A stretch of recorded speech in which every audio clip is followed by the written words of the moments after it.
Hockey Hall of Famer Bobby Hull, the Chicago Blackhawks legend and one of the greatest players in the NHL history, has died.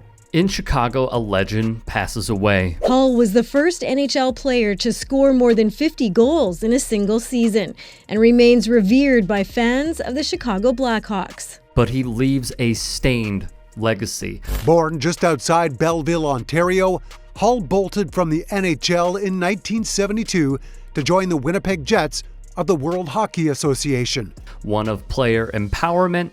Troubling off-ice issues are also a big part of Hull's life story, including multiple allegations of spousal abuse and a conviction for assaulting a police officer. And hand in hand, a monster.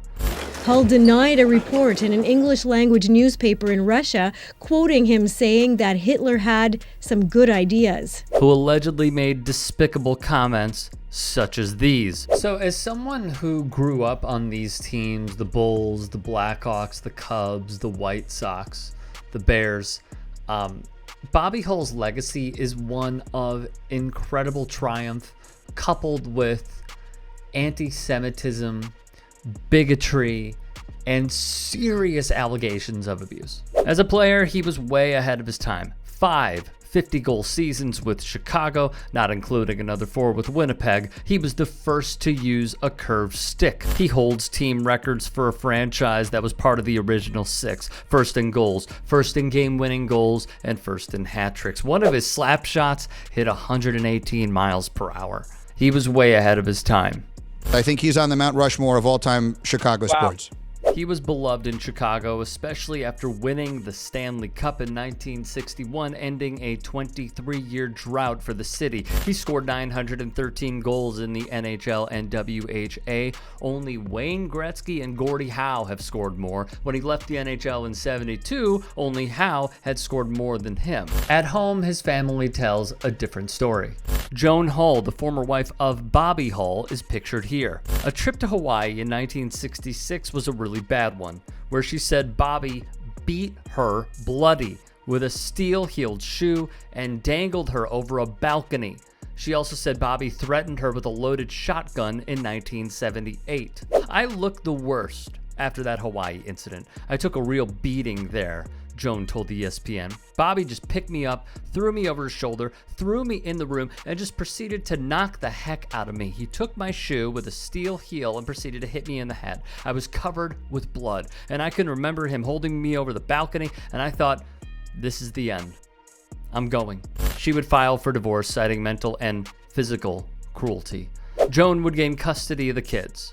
Brett, Blake, Bart, and Michelle. They would move to Vancouver, British Columbia. Jones said Bobby had seen Brett a half dozen times in 10 years upon this 1989 publication in the St. Louis Post-Dispatch.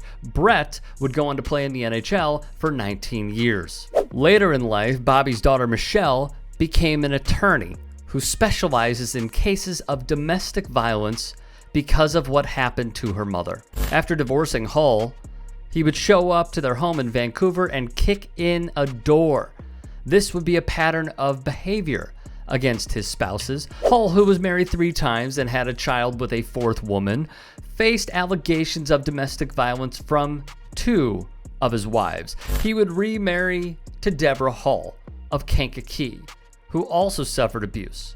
Hull was arrested in 1986 after an altercation with Deborah. Upon the police arriving, Hull took a swing at the officer. The battery charges against Deborah were dropped because she did not testify. He pled out the assault on the cop. Then in 1998, Hull reportedly told the Moscow Times, Adolf Hitler, for example, had some good ideas. He just went a little bit too far. He would also allegedly tell the newspaper that the black population of the United States was growing too quickly, that the Canadian government was too left-wing, and that genetic breeding was a worthy idea. When asked if he was a racist, Hull replied, I don't give a damn, I'm not running for political office. His lawyer, Tim Danson, would tell the Dayton News, Hull did not make those comments. Bobby first sloughed off the comments, then denied them and sued, but Michelle later told ESPN, that's exactly like him. Bobby wrote in his autobiography that if he had to do it all over again, he'd do more drinking. Michelle said that when he was drinking, his kids did not want to be around. Incredibly, despite the scandals, the Blackhawks named Bobby Hull a team ambassador in 2008, making him a frequent fixture at games and with fans. In February 2022, the franchise would finally cut ties with him. As longtime Blackhawks writer Mark Lazarus put in his column for The Athletic, we have a tendency to glorify and aggrandize in death, especially when it comes to the famous. We smooth out the rough edges and conveniently gloss over the true nature of the deceased. We use death as a shield, an excuse. It's a natural instinct, an innate quest to find class and grace. But there's no such thing as too soon. And there's no sense in pretending. The truth matters, the truth is relevant. And the truth in Hull's case is complicated, historic and horrible, triumphant and abhorrent.